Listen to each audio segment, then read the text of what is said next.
Claire Bennett sat alone at the corner table. Her coffee had long since gone cold. She stared at the phone in her hand. 10 minutes late now. Maybe he wouldn't come. Maybe that would be easier, she thought quietly. She had worked a double shift that morning. Her scrub still smelled faintly of antiseptic. The $5 in her wallet was everything.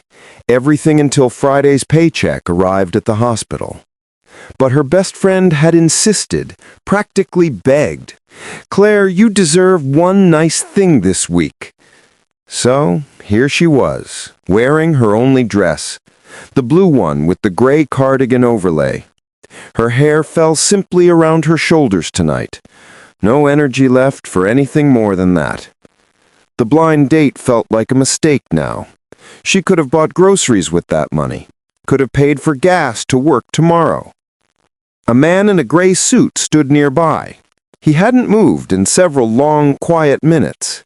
His dark tie was perfectly knotted and professional, but his eyes held something she recognized immediately.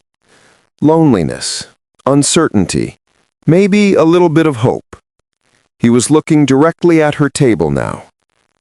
Claire glanced down at her phone one more time. The dating app photo stared back at her. Same jawline, same quiet intensity in those eyes. Her heart did a small nervous flip inside. He walked toward her with careful, measured steps. "Claire?" he asked, softly, his voice unexpectedly gentle. "I'm Nathan Cross. I'm really sorry I'm late." She nodded, suddenly unable to find her voice. Something about his presence felt different than expected, not arrogant or rushed like she had feared, just tired, maybe a little bit lost himself. "Please, sit down," she managed, her voice barely steady. "It's okay, really. Traffic happens to all of us." Nathan sat across from her with visible relief. He loosened his tie just slightly, a gesture. "I almost didn't come tonight," he admitted quietly. "My assistant set this whole thing up, actually. Said I needed to remember what normal felt like." Claire smiled despite herself, a soft, knowing expression. "My friend did the same thing to me, told me I work too much and worry. She said I needed one evening just for myself, I guess. She meant it kindly." "What do you do?" Nathan asked. Genuine curiosity there. His eyes stayed focused entirely on her face.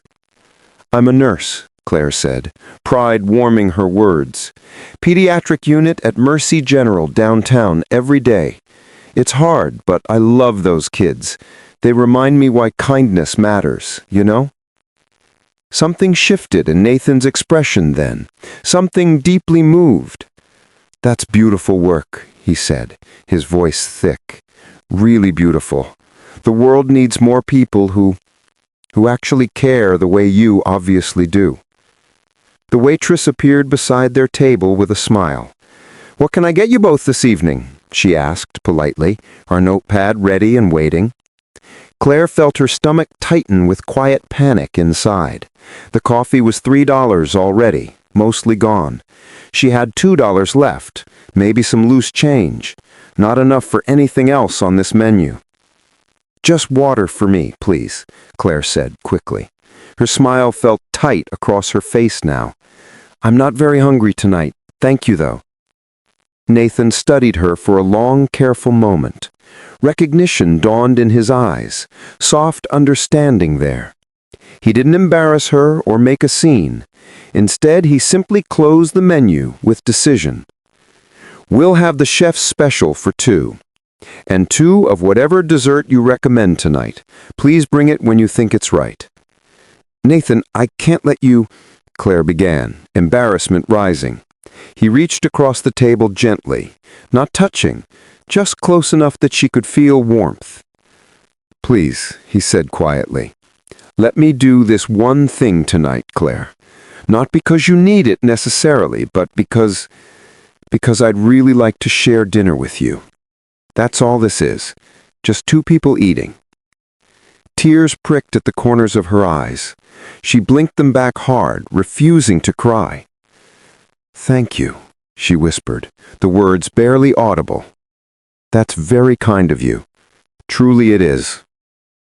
They talked as the evening deepened around them slowly.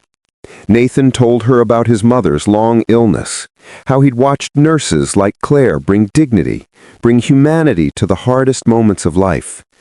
She told him about the little girl today, the one who'd smiled despite her fear, and how that smile had carried Claire through everything else that tried to break her.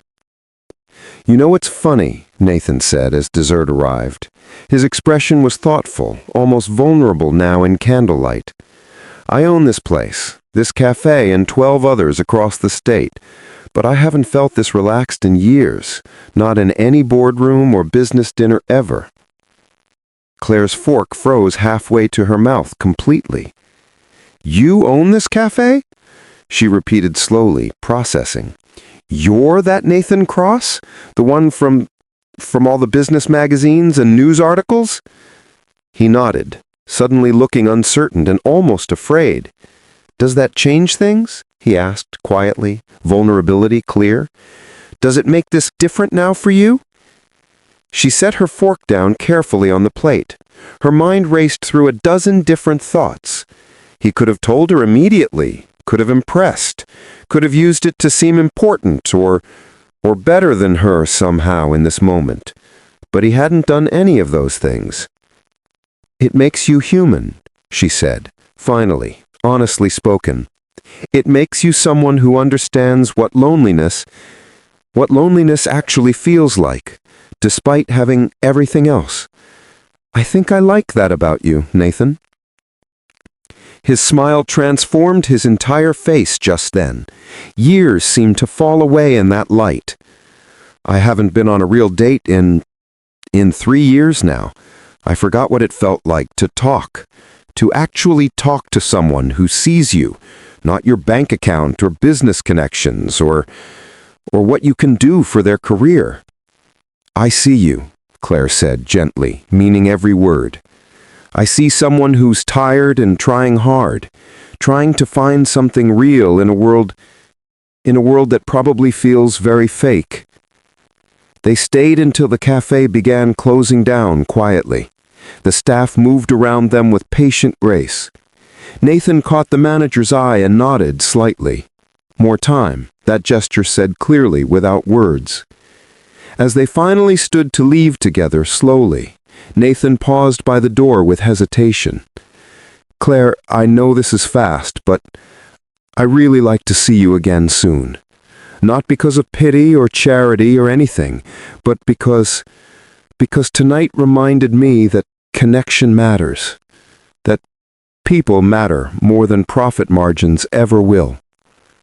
Claire pulled her cardigan tighter against the night. Her heart felt full for the first time, full in months, maybe even longer than that. "I'd like that too," she said, voice steady. "But I have one condition you should know. Next time, we split the bill fairly, okay? I may not have much money right now, but I have my pride and my independence." He laughed, a real sound of pure delight. "Deal," he said warmly, extending his hand formally. "Though I reserve the right to occasionally insist on dessert being my treat entirely." She shook his hand, feeling warmth spread through. "I think I can accept those terms," she said, smiling now, genuinely happy for the first time. 2 years later, Claire stood in that cafe, the same corner table where everything had begun. Nathan knelt before her, ring box open carefully. The staff watched with tears and joyful expressions. She said yes without hesitation or doubt at all. Because she had learned something that night long ago. Kindness sees past wealth and status and pride. It sees the human heart beating underneath everything. And sometimes, when you least expect it at all, kindness brings you home to where you belong.